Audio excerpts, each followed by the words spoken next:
Before refrigerators, ice was once a luxury, something only the wealthy could afford in their drinks. And to get that ice, thousands of men risked their lives every winter.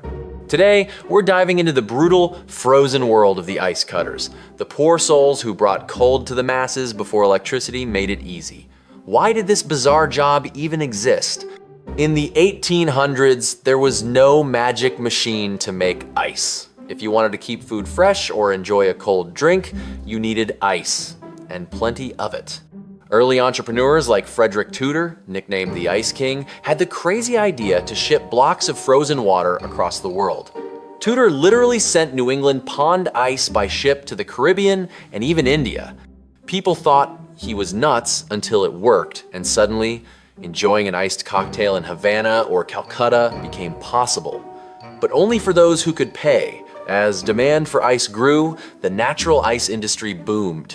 By the late 19th century, ice had become big business. By the 1880s, it was the United States' second largest export, right behind cotton. In 1886 alone, Americans harvested about 25 million tons of ice from lakes and rivers.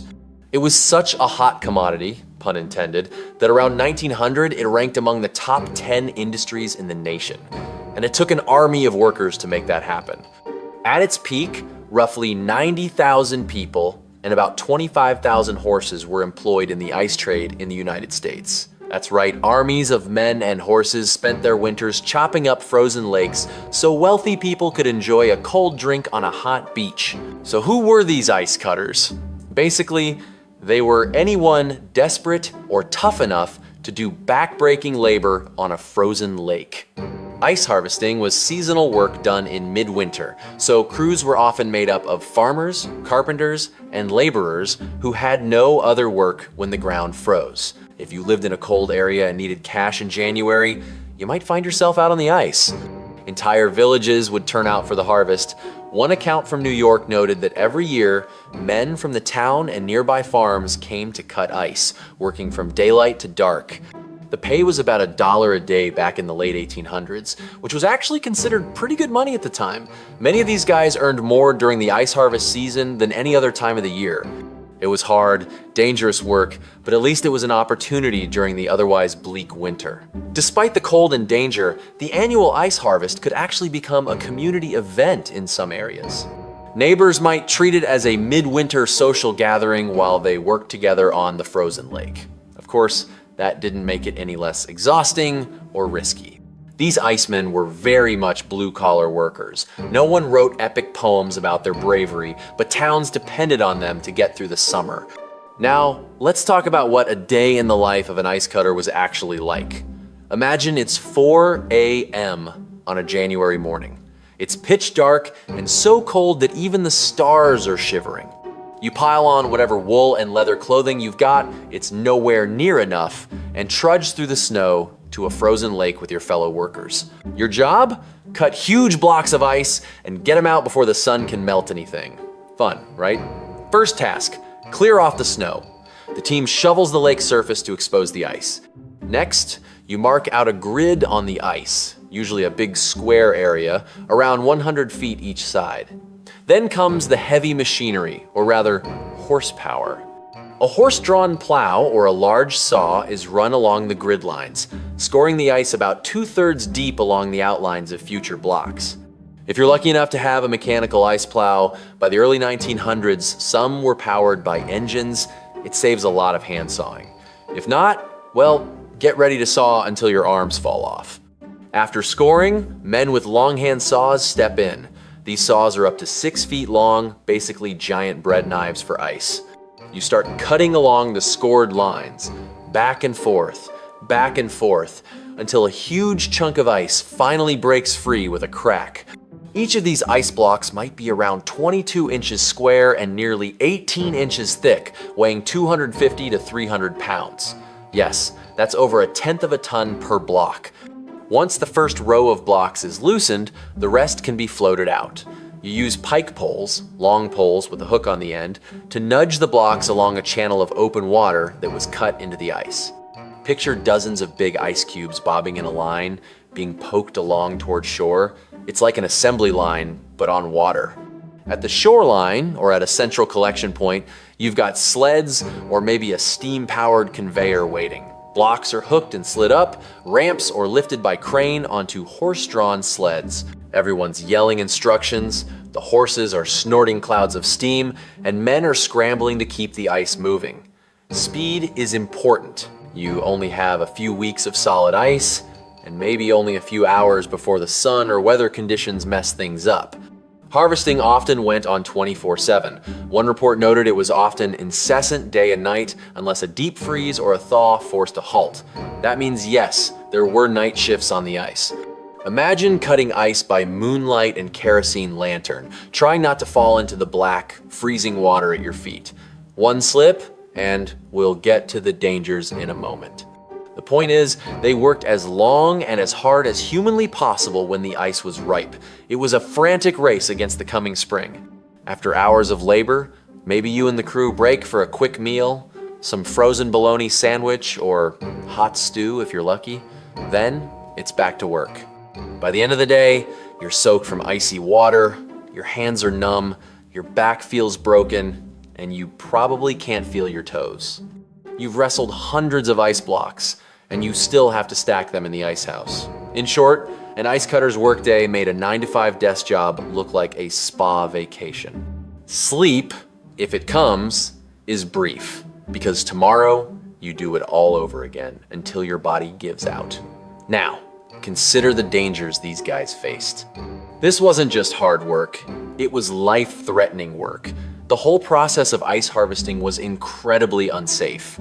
Think about it. You're swinging sharp saws and axes on slippery ice, you're surrounded by frigid water, and you're moving 300-pound blocks of ice that can slide or tip at any moment. One wrong step and you could be crushed by a slab of ice or disappear into the freezing water. Men and horses falling through thin ice were a constant fear. More than a few never came back up. If you fell in, hypothermia would hit you in minutes if the shock didn't drown you immediately. Even if the ice held, you could still get maimed. A slipping 300-pound block could smash your foot or break your ribs.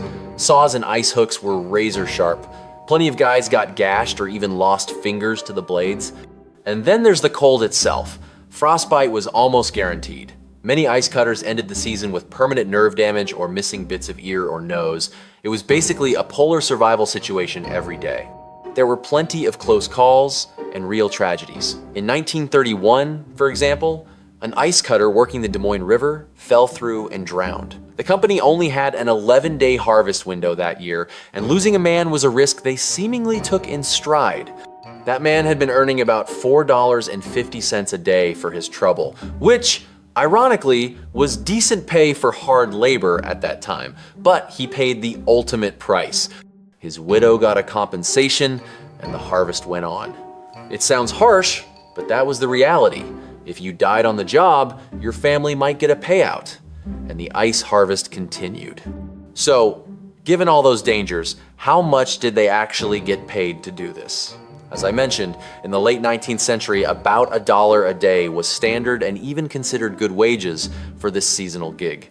By the early 20th century, pay had gone up a bit. In the 1930s, ice harvesters might earn around 25 to 30 cents an hour. That could work out to a couple bucks for a long day's work. Some places or peak seasons paid better. That fellow making $4.50 a day was on the higher end. But remember, in the 1930s, many were desperate for jobs, so even risky work was welcome. To put those wages in perspective, ice in the 1930s cost about 25 cents per 100 pounds for the consumer. So 1 hour of your labor could buy maybe 100 pounds of the product you were harvesting. Not great, but it was a living.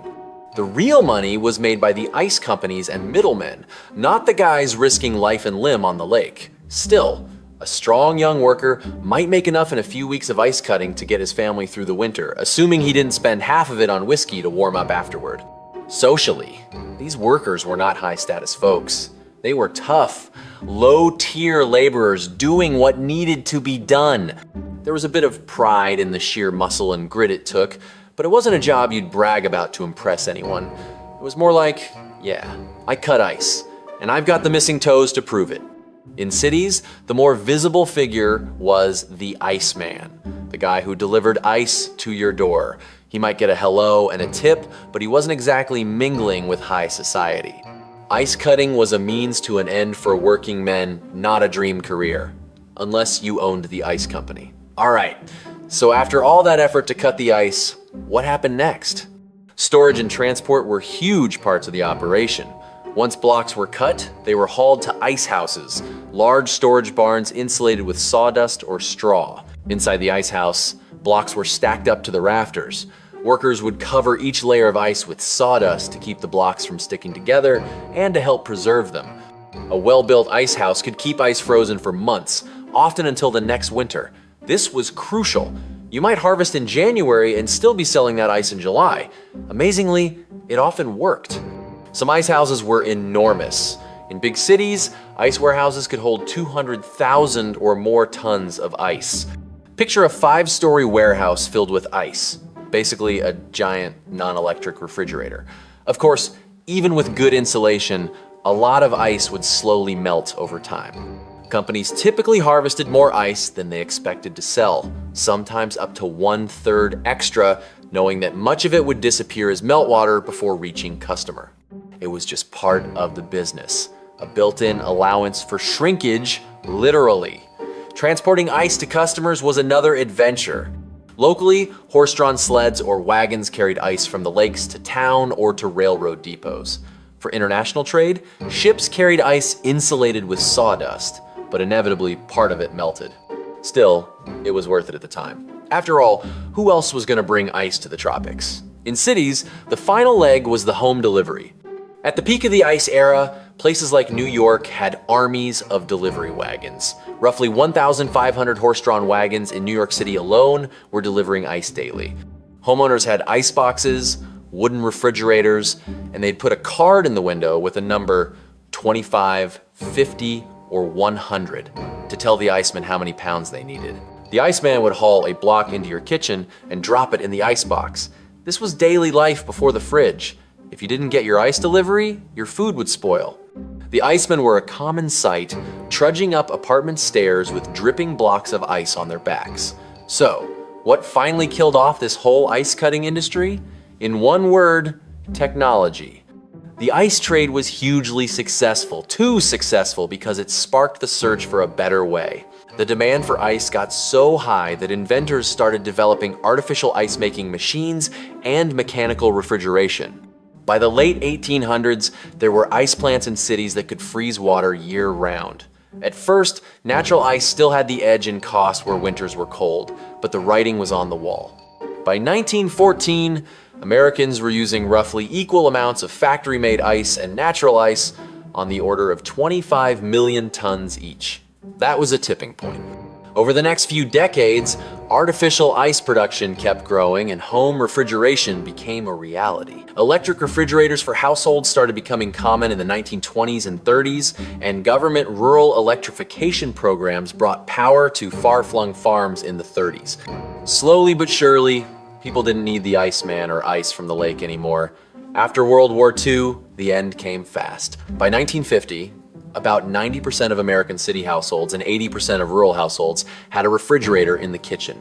The old ice boxes were tossed out, and with them went the entire natural ice supply chain. The once mighty ice harvesting industry simply melted away. It lingered in a few places into the early 1950s. Some folks kept cutting ice on a small scale for local needs or just for tradition, but by the mid-1950s, it was effectively dead. And so the ice cutters hung up their saws. Some probably moved on to jobs in ice factories or the new refrigerator companies. The era of trudging onto a frozen pond at dawn with a saw over your shoulder had ended. It's a classic case of technology making a brutal job obsolete.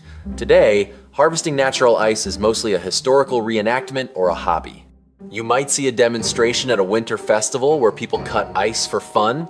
The big difference is, now it's for show and everyone can go home to central heating afterward. We have the luxury of ice on demand. And it's easy to forget that it used to require armies of men hacking away in the cold. Next time you open your freezer for some ice cubes, spare a thought for the old-time ice cutters. They risked life and limbs so people long ago could enjoy cold drinks and fresh food.